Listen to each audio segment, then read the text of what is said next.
Audrey Dana, réalisatrice, actrice, était la marraine de cette 5e édition du Festival du film au féminin et Histoires Ciné l'a rencontrée pour vous. Déjà, j'ai accepté d'être la marraine de ce festival déjà parce que il met en lumière le féminin. Il met en lumière des œuvres écrites et réalisées par des femmes dans un monde où on a plus que jamais besoin de mettre en lumière notre travail. Donc, c'est ma première très bonne raison de venir. La deuxième, c'est de venir présenter mes films et de rencontrer un public français que je ne connais pas. La troisième, c'est que nous sommes sur la merveilleuse île de la Réunion, terre volcanique, que je suis une grande amoureuse de la nature et je suis servie ici avec cette mer, ces pierres, ces arbres, ces fleurs. Je me sens vraiment à ma place. Et enfin, la rencontre avec Edith, qui a été évidente pour moi, comme une espèce de sororité dans l'air, de par nos origines déjà, mais aussi de par nos envies mutuelles de mettre les femmes à l'honneur. Je crois que ce dont je parle en règle générale dans mes films, c'est de l'équilibre du féminin et du masculin. J'ai fait un premier film qui s'appelle Sous les jupes des filles, un deuxième qui s'appelle Si j'étais un homme et un troisième Homme au bord de la crise de nerfs. Mais à chaque fois, en fait, c'est à propos de la rencontre du féminin et du masculin. J'ai la sensation que c'est vraiment dans la réconciliation des hommes et des femmes, mais du masculin à l'intérieur de nous et du féminin à l'intérieur des hommes qu'on arrivera à s'occuper de cette planète comme il se doit. On ne peut que constater que les hommes au pouvoir et le patriarcat, c'est une catastrophe pour notre planète puisqu'elle se meurt. Et les choses doivent changer. Et je ne crois pas que la réponse soit les femmes à 100%. Je crois que la réponse, c'est les hommes et les femmes ensemble. Et c'est les femmes en paix avec leur masculin et les hommes en paix avec leur féminin. C'est très riche et très enseignant pour moi de venir partager avec des gens de la Réunion parce que bien qu'on partage le même pays, on est quand même hyper loin. Je veux dire, c'est pas un public que j'ai l'habitude de rencontrer. Et donc, ça m'a fait beaucoup de bien. D'abord, il y a eu une étape de transmission en allant dans cette association de cinéastes qui se réunissent pour co-créer, collaborer ensemble, échanger les idées, les bons plans, etc.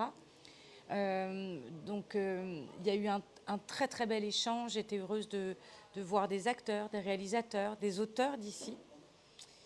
Quelque part sur notre métropole, on a tendance à oublier en fait que hors de ces frontières de la métropole, la France continue et qu'elle recèle des talents en fait merveilleux.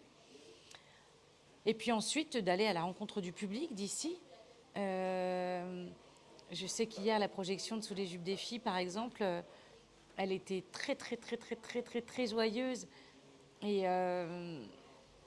voilà, et c'est merveilleux. Moi, je voudrais rencontrer tous les publics. Je viens du théâtre. Vraiment, quand on fabrique un objet cinématographique, c'est pour les gens, c'est pour le monde. Et donc, de pouvoir aller échanger.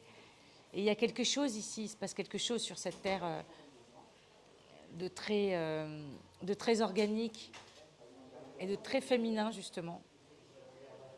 Donc, aussi l'accueil d'Edith, de sa bande, l'hôtel merveilleux dans lequel on est. J'ai déjà envie de revenir. Alors déjà, je commence par moi en tant qu'actrice.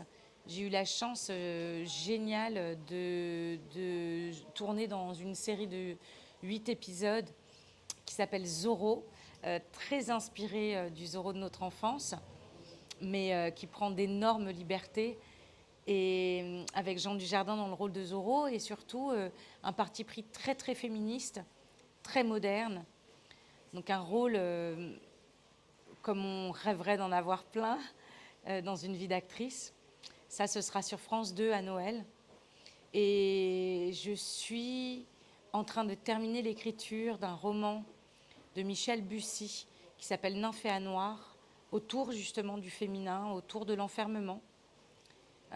Tout se déroule à Giverny, dans ce village de Monet, qui est d'une très grande beauté aussi. Donc je suis en train d'adapter ça pour Studio Canal. Et j'arrive au bout de ça et j'attaque l'écriture de mon prochain film original qui sera Sous les jupes des femmes.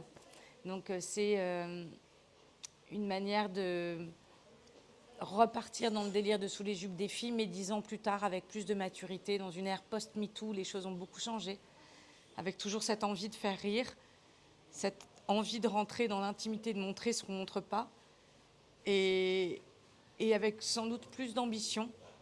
J'ai envie de danse et de chorégraphie et de spectaculaire et de sensationnel aussi, pour montrer à quel point tout est possible. Depuis l'affaire Weinstein, depuis le hashtag MeToo, les choses changent, évoluent. On est beaucoup plus libre sur les plateaux. Il y avait très souvent des remarques déplacées. Pour moi, ça s'arrête là. Pour d'autres, ça a été plus loin. Moi, j'ai eu, on va dire, de la chance, des remarques déplacées, et je sais très bien recadrer. Ça n'existe plus du tout. Donc les choses bougent, mais la place de la femme aussi. Il y a de plus en plus de femmes réalisatrices. Il y a de plus en plus de... Par exemple, la comédie, qui est un genre vraiment attribué aux hommes, ça y est, on commence à laisser les femmes en faire, comme réal, mais aussi comme actrices, et vraiment porter, en fait, des films populaires sur les épaules. Donc les choses bougent, mais il y a une petite hypocrisie quand même, où on va avoir une tendance à dire, regardez, dans le cinéma, on fait tomber les méchants, on fait monter les femmes, maintenant il y a des histoires de quotas, etc. Mais c'est un peu pour moi une mascarade, quoi, pour cacher tout ce que le gouvernement ne fait pas vraiment sur les sujets qui nous intéressent, à savoir la violence contre les femmes et la place des femmes dans le travail. Voilà. C'est un peu, on va tout mettre sur le cinéma, et vous faire croire qu'on agit beaucoup, beaucoup, beaucoup, parce qu'on fait tomber lui, on fait tomber lui, on fait tomber lui, on fait tomber lui. Et puis regardez les quotas, c'est une femme sur 2 qui réalise, ou une femme sur 3, déjà c'est pas mal, on progresse, etc. Tant mieux.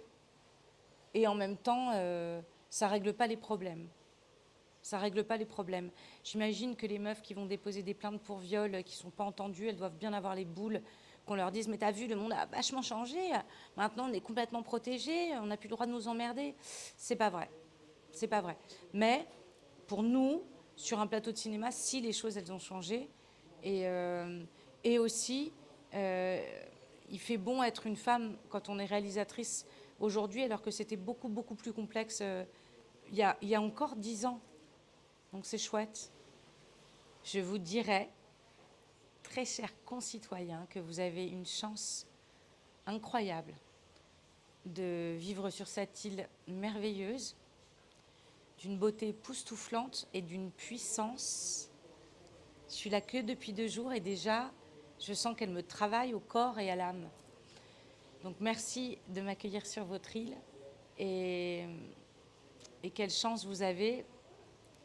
J'ai hâte de venir peut-être tourner un bout de Sous les jupes des femmes ici, ce serait chouette.